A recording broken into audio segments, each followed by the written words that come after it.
2022 के विधानसभा चुनाव में आप देख रहे हैं कि कितनी तस्वीरें बदलती नजर आ रही हैं। हम आपको बता दें कि अमेठी जिले की गौरीगंज विधानसभा सीट पर मोदी लहर में भी भारतीय जनता पार्टी की लहर में भी समाजवादी पार्टी के विधायक राकेश प्रताप सिंह ने गौरीगंज सभा से 2 बार विधायक पद पे चुने गए हैं।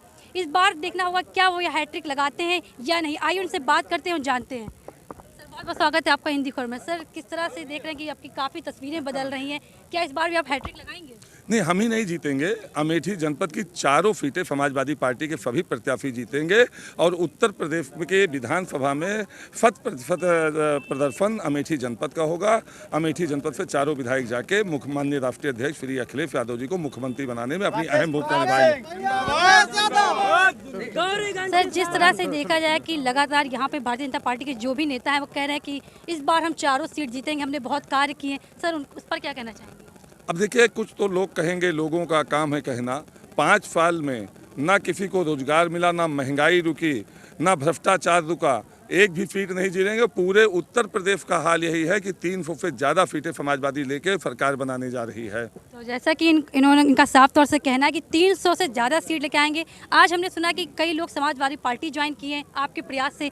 नहीं, मेरे प्रयास से नहीं है, अपने मनोभाव से। पुराने समाजवादी थे, हमारे नेता थे प्रियंका विजय तिवारी जी, धीरू जी, ये हमारे जिलाध्यक्ष रहे, मैं इनके अंडर में काम किया था। और कहीं ना कहीं कुछ भटकाव से अलगाव हुआ। लेकिन सुबह का भूला अगर शाम को घर लौट आए तो उसको गायब नहीं कहा जाता है। पुश्तैनी समाजवादी हैं, इनके पिताजी समाजवादी पार्टी से 2 बार विधायक का चुनाव लड़ चुके हैं। तो ये लौटे हैं तो पूरे जनपद के समाजवादी के कार्यकर्ताओं में उत्साह की लहर है और चारों सीटों जिताने में इनका अहम योगदान होगा। तो क्या कहेंगे, अखिलेश यादव आ रहे हैं 2022 में?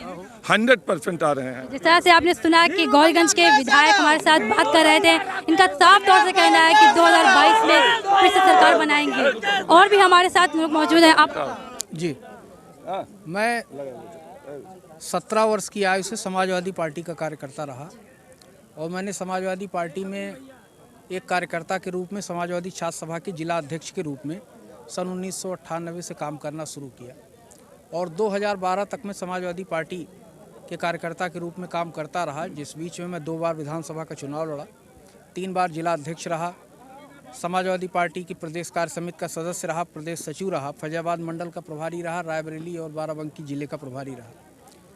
तो संगठन में कार्यकर्ता के रूप में एक लंबे समय तक हमने काम किया समाजवादी पार्टी में। और जब आदमी राजनीति में समाज में रहता है तो मनुष्य है, उससे स्वभाववश बहुत सारी विसंगतियां ऐसी हो जाती हैं। कुछ अलगाव हुआ, लेकिन माननीय अखिलेश यादव जी से 4 दिन पहले हमारी बात हुई और मुझे उनके बात करने के तरीके में वही प्रेम दिखाई दिया जो 2012 में मेरे लिए था और मैंने उनके आदेश को स्वीकार किया और वापस एक कार्यकर्ता के रूप में पार्टी का काम करने के लिए।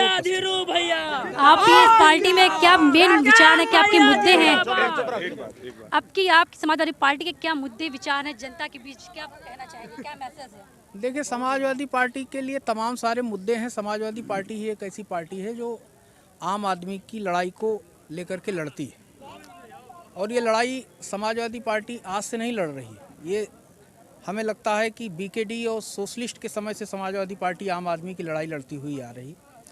आज जो रोजगार के लिए नौजवान परेशान है, जो अपना अनाज बेचने के लिए किसान परेशान है, जो शिक्षा के लिए छात्र परेशान है, जो विकास के लिए गांव-गांव परेशान है, जो महंगाई है उत्तर प्रदेश के आम आदमी के सामने, और ये तमाम सारे ऐसे बुनियादी मुद्दे हैं जिनको लेकर के समाजवादी पार्टी जनता के बीच में जा रही है और जनता उनकी बात का विश्वास कर रही, समाजवादी पार्टी के साथ जुड़ रही है।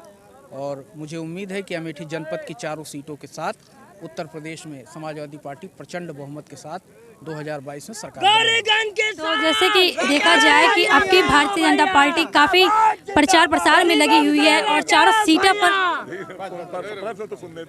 जैसे कि आप देख रहे हैं कि भारतीय जनता पार्टी काफी प्रचार प्रसार में लगी है और इस बार लगातार वो कह रहे हैं कि अमेठी की चारों सीट पर अपना कब्जा फिर से जमाएंगे और जो एक सीट बची थी उसको फिर से पुनः वापस करेंगे। इसको लेकर आप क्या कहना चाहिए? देखिए, बार बार झूठ बोलने से झूठ सच नहीं हो जाता और भारतीय जनता पार्टी के कार्यकर्ता से आप जब अलग मिलेंगी तो अब वो बड़े लोग हैं, हम लोग आम आदमी हैं। हम ये तो नहीं कहेंगे कि वो अशिक्षित हैं, अनपढ़ हैं, जानकार नहीं हैं, उनको पता नहीं है कुछ, वो बहुत ज्ञानी लोग हैं।